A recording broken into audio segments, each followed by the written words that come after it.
Fala pessoal, tudo bem com vocês? Bora falar do Timão porque o clube tentou um atacante paraguaio até o último instante da janela. Héctor Hernandes está fora de combate, eu vou te contar qual o prazo que ele fica fora e um discurso muito forte no vestiário depois da vitória sobre o Flamengo. Acho que virou a chave, hein? Chega mais, eu sou o Chico Garcia, inscreva-se no canal. Já somos mais de 1 milhão de inscritos aqui, eu estou aguardando a sua inscrição. Você que não está inscrito ainda, se você já está, muito obrigado pelo carinho da audiência de sempre. Vamos lá, vamos falar sobre o Corinthians, porque foi quase.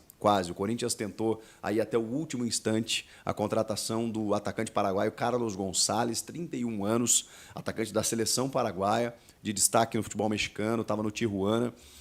Informação do Samir Carvalho, ainda na tarde da segunda-feira. O Carlos Gonçalves era a última esperança ali do Corinthians tentar um centroavante, como uma oportunidade de mercado mesmo, seria por empréstimo, porque todos os outros nomes tentados, eles não foram conseguidos, né? Com exceção do Héctor Hernandes, que eu até já vou falar sobre ele, mas o Arthur Cabral não houve acordo, o Corinthians até quase despendeu uma grana federal para ter o jogador do Benfica. O Benfica endureceu, não teve liberação. O Alex Arce da LDU. O Gonçalo Plata aí, né, acabou fechando com o Flamengo. Não é necessariamente um centroavante, mas era um dos nomes alvos do Corinthians. O próprio Michael, que também parou no Flamengo.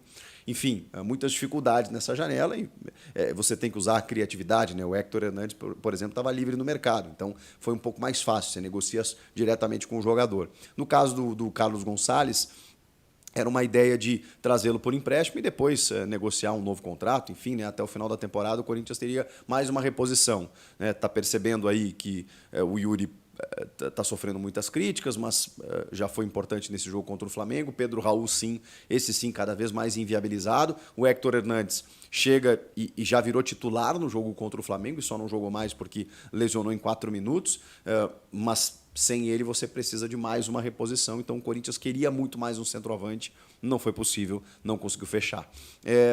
Inclusive a gente esperou até bater meia-noite, porque se o Corinthians conseguisse a assinatura do contrato de forma digital, hoje é tudo online, né? E a inscrição, digamos assim, a regularização dele junto ao site da FIFA, oficial da FIFA, ele poderia sair no bid só a partir de amanhã, não teria nenhum problema. Mas o Corinthians precisava dessa documentação ainda no dia de hoje, ainda no dia 2 de setembro. Foi muito apressado, né? Foram as últimas horas ali tensas e não houve o acordo aí com o Tijuana e, portanto, o Corinthians não conseguiu a contratação de Carlos Gonçalves.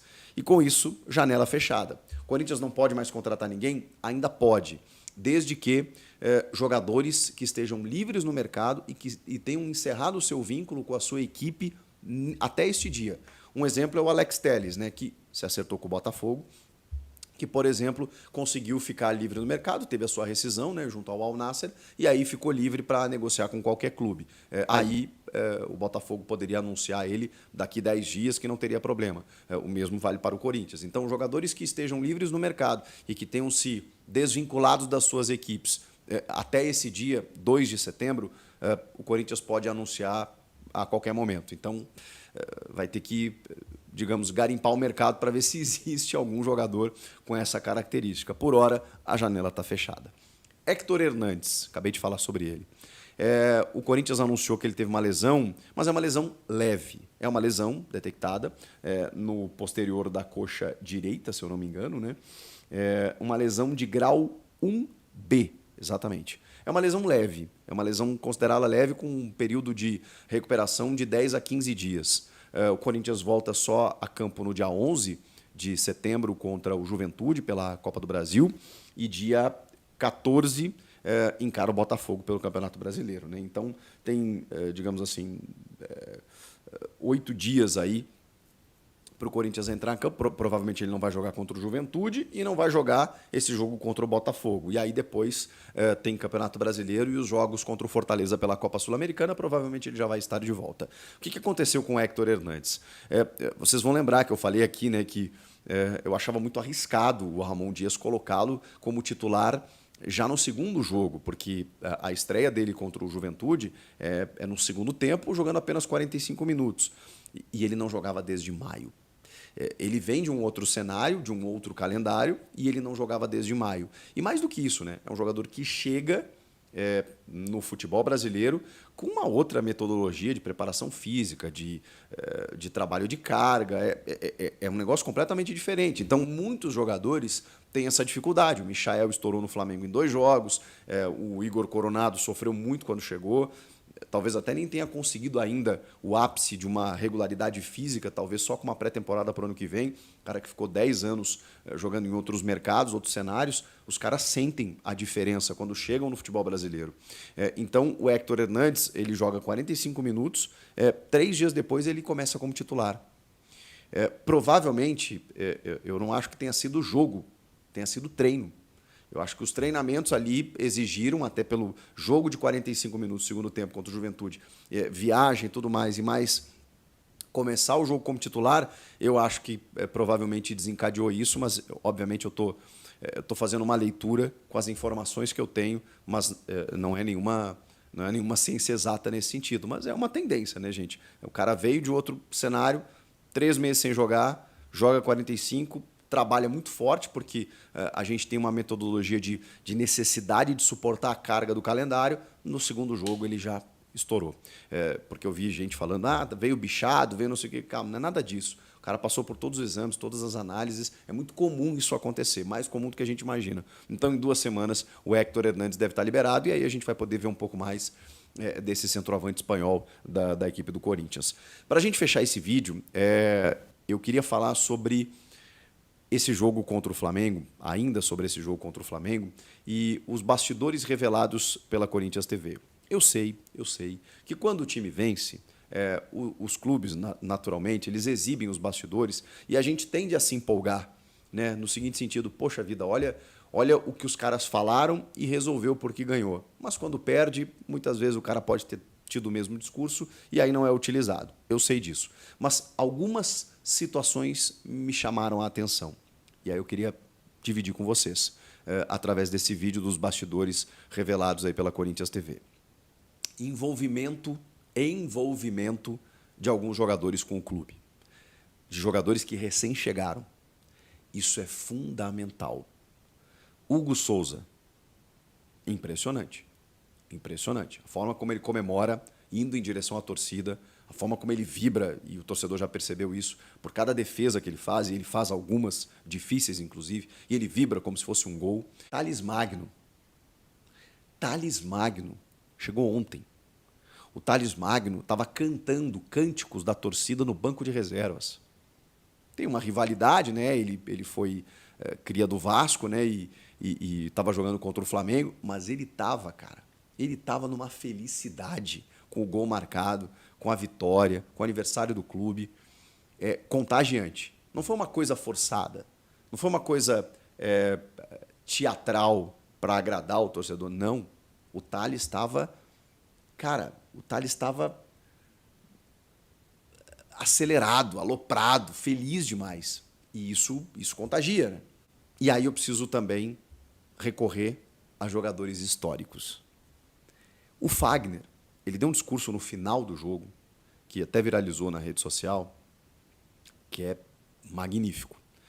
O Fagner, que eu já critiquei muito, continuo criticando porque eu sei a bola que ele joga, mas ele foi bem nesse jogo. Ele foi bem. E o Fagner cresce em jogo grande, né?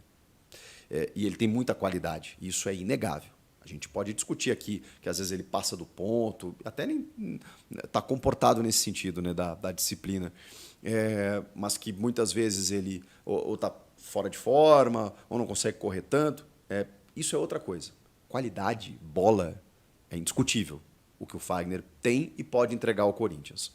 Pois bem, ele jogou bem e no final do jogo ele é um dos últimos remanescentes, né, de um Corinthians com grandes ídolos históricos, e ele reúne a galera e fala sobre coragem. Ele usa essa palavra. Nós vencemos hoje porque tivemos coragem. E tem que ser assim daqui para frente. Não pode ser menos do que isso, dentro ou fora de casa. Aí ele faz um discurso, né, de que muitos dali já colocavam comida dentro de casa com 10, 11 anos, que saíram muito cedo para dar o sustento para a família. E que o clube venceu aquele dia pela coragem dos seus jogadores.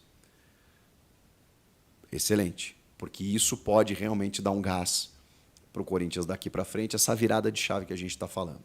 Mas Ángel Romero, o herói, talvez até improvável do jogo, ele discursa antes do jogo.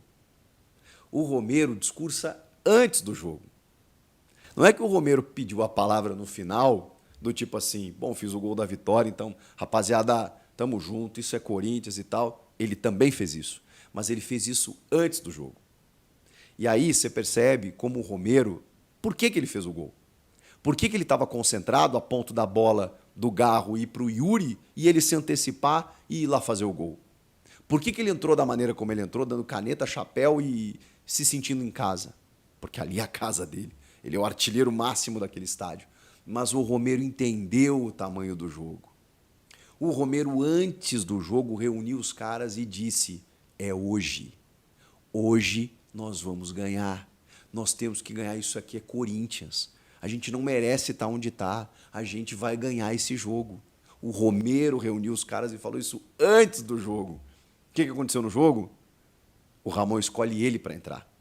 Quando eu imaginei que isso não ia acontecer, sai o Thales, eu pensei, Pedro Henrique, Giovani e tal, ele chamou o Romero. E o Romero decidiu. Está explicado. Está explicado. As histórias elas são contadas de forma não linear. Nem sempre é aquilo que a gente imagina, porque assim a vida, assim é o futebol. E o Romero ele tem uma história com a fiel torcida. E a gente pode criticar o Romero por várias questões. Não por falta de vontade, por falta de raça e por falta de amor a esse clube. Então, isso me chamou a atenção. O que vocês acharam? Comentem aqui, inscreva-se no canal, eu volto na próxima. Tchau!